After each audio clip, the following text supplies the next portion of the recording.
श्याम से नीलकंठ और अब नीलकंठ से स्वामी नारायण भगवान का स्वरूप प्रकट हुआ और साधना अब लोक कल्याण में परिवर्तित होने लगी। संतों और भक्तों संग भगवान स्वामी नारायण के विचरण ने कैसे दिशाहीन समाज को एक नई दिशा प्रदान की। आइए उस परिवर्तनकारी समय का अनुभव करते हैं। जिस शिक्षा के पथ को आज आप और हम जानते हैं, ये उस शिक्षा का सत्य का प्रारंभ था। इस क्रांति का प्रारंभ हुआ काठियावाड़ क्षेत्र से। उस समय अनेक गांव अंधश्रद्धाओं, कुरीतियों से ग्रसित थे। मानव के मन से नैतिक मूल्य ओझल थे। ऐसी ही एक सभा में जब सब एकत्रित थे, प्रभु ने स्नेह का वो चमत्कार प्रस्तुत किया जिसने पीढ़ियों से चली आ रही क्रूरता को चुनौती दे दी। आज से आप सर्व नवजात पुत्रियों को दूध पीती नहीं करेंगे। हम आप सबको हमारी सौगंध देते हैं। समुदाय के पुरुष चकित थे। उन्हें भगवान की अवहेलना नहीं करनी थी, किंतु उन्हें सौगंध का पालन भी नहीं करना था। प्रभु से ये मनोदशा कैसे उछल रह सकती है? आइए, आप सब समीप आइए। आप हमारे चरण के सौगंध लेकर यह वचन दीजिए कि आप मां लक्ष्मी समान पुत्रियों को दूध पीती नहीं करेंगे। प्रभु के स्नेह से भरे आग्रह ने दूध पीती की प्रथा को दूर किया। ऐसी ही एक अन्य कुरीति को भगवान ने एक सभा में सबके सामने रखा। अब आप सती प्रथा का पालन नहीं करेंगे। किंतु भगवान, हम अगर सती नहीं हुई तो हमारा क्या होगा? हमारा जीवन हम कैसे निर्वाह करेंगे? हम मर गए तो इनकी सुरक्षा कौन करेगा?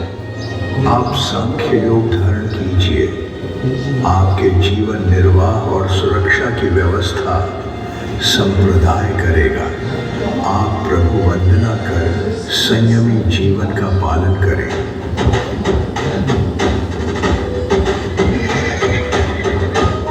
कुरीतियों के साथ सामाजिक आतंक भी व्याप्त था। डभान नामक एक गांव में श्री जी महाराज यज्ञ के समैया हेतु उनकी प्रिय घोड़ी माणकी पर पधारे थे।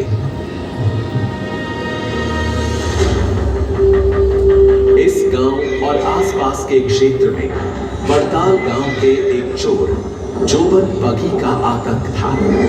प्रभु की सभा के बारे में जानकारी मिलते ही वो सचेत हो गया।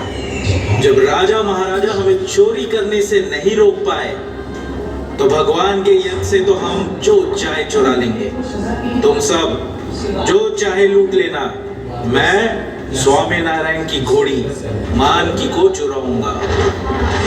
भगवान के ही वाहन का हरण जोबन पगी में कोई नैतिकता नहीं थी। उसने निश्चय कर लिया था कि रात्रि के समय वो माणकी को चुरा लेगा।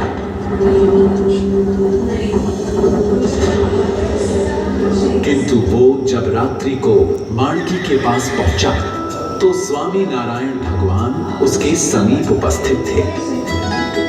दूसरी रात्रि भी वही हुआ। तीसरी और अंतिम रात्रि को विचलित जोबन पगी कोई भी घोड़ा चुराने के उद्देश्य से जब अस्तबल पहुंचा तो स्तब्ध हो गया। अस्तबल के हर एक घोड़े के पास भगवान स्वामी नारायण विराजमान थे।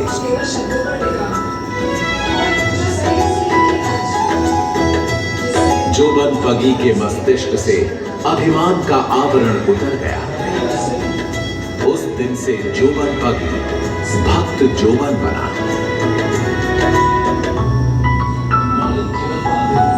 ऐसी ही व्यावहारिक कोमलता से उन्होंने लोगों को व्यसन से मुक्त करवाया और धार्मिक पाखंड को क्षीण किया।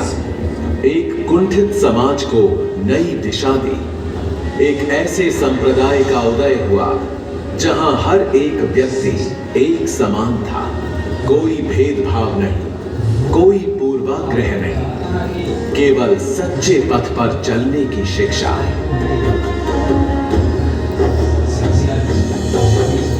सन 1803 लोया गांव की महासभा में अनेक संतों, लोगों के समक्ष श्री जी महाराज ने एकांतिक धर्म की नींव रखी। उन्होंने धर्म, भक्ति, ज्ञान और वैराग्य से अक्षरधाम पहुंचने के मार्ग से सर्व को अवगत कराया। प्रभु की महिमा, समाज सुधारण में उनका योगदान अब एक दो क्षेत्र में नहीं, सर्वत्र था। अब भगवान की वाणी को, उनके मूल्यों को स्थायी स्वरूप की आवश्यकता थी। वे जगह जहां के कण कण, हर एक पत्थर में धर्म हो। यही कालूपुर अहमदाबाद में प्रभु ने नर नारायण देव के प्रथम अचल स्वरूप, प्रथम मंदिर के लिए भूमि की भेंट इंग्लैंड की महारानी ने दी। शुरुआत में महारानी ने केवल मंदिर के लिए 99 वर्षों तक भूमि ग्रहण की अनुमति दी, किंतु भगवान को समय की सीमा में कहां बांधा जा सकता है। प्रभु और मंदिर तो सनातन होते हैं, शाश्वत होते हैं। ये बात अंततः महारानी को भी समझ में आई और कलेक्टर डनलप ने अनंत काल तक ये भूमि भगवान स्वामी नारायण को अर्पण की।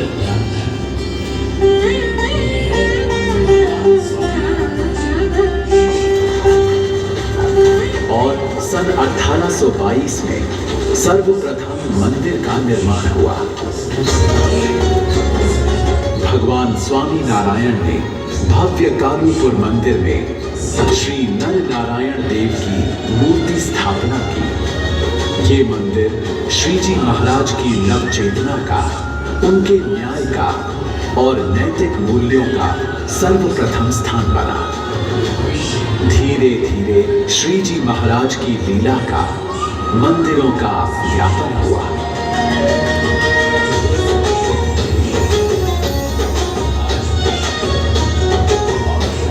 श्री जी महाराज के सानिध्य में कालूपुर के साथ साथ वड़ताल, भुज, धोलेरा, जूनागढ़, गढ़ड़ा, मुली, धोलका और जेतलपुर में मंदिरों का निर्माण हुआ। प्रत्येक मंदिर केवल एक स्थापत्य नहीं था, वो आशा और उसके संस्कारों का उत्तर था। ये 9 मंदिर आज भी ये स्मरण कराते हैं कि यदि संकल्प पवित्र हो तो धर्म केवल वाणी से कानों तक नहीं, सच्चे मार्ग से मन में समाहित हो जाता है। 1802 से 1825 के बीच भगवान स्वामी नारायण ने जड़ हो चुकी सामाजिक व्यवस्था को तोड़कर उसके स्थान पर नियमबद्ध और करुणा आधारित सामाजिक संरचना स्थापित की।